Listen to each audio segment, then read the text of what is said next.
you told us before the show, like you used to be in the gang and you was a blood. So that surprised me. How did you get into that? Like what influenced you to get into that at a younger age? Well, I lost my brother in '92 due to gang activity, and he was 16 at the time. I was 12.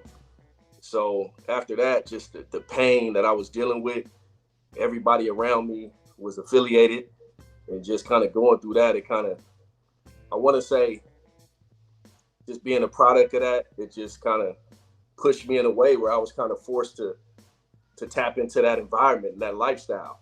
Not having a father in the home was another issue. Yeah. And yeah, I just got caught up in that life, and by the grace of God, I'm here today. That's what's up. How did you find God? Like was it people, or was it certain people, or what led you to God? You know what? I think growing up in the church, I grew up in the church, always had God, from grandmama praying and, that type of thing. And then just, after that, just kind of tapping in God myself, it put me in a place where I felt like I can trust God, because it got to a place where it was hard to trust anybody.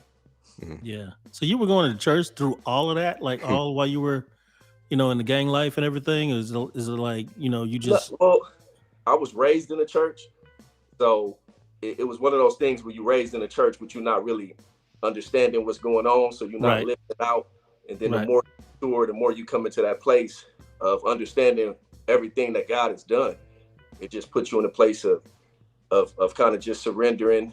And I think for me, when you really don't know what your future holds, and at one time my house was marked, my house was getting shot up, different things like that. Yeah. I had to reach out for something. Yeah. And at the time, I didn't even think God was, like I said, growing up in the church, it was more of a religious type of thing than a lifestyle. So I said, you know what, God, I need you. I really need you. And if you real, please reveal yourself to me. Yeah. And in between that time, I just felt like God giving me the strength more and more to conquer some of the battles I was, dealing with after losing a brother at an early age, and that was death. Death was one of those things that, I always thought about.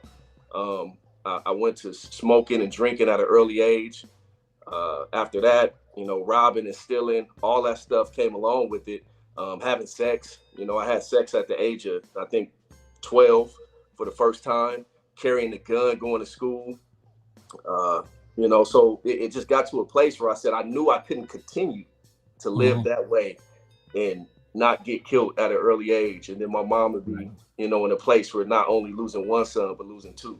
Yeah. And, I just started calling out to God, like, I need you, Father, help me. And he gave me the strength to conquer some of those things.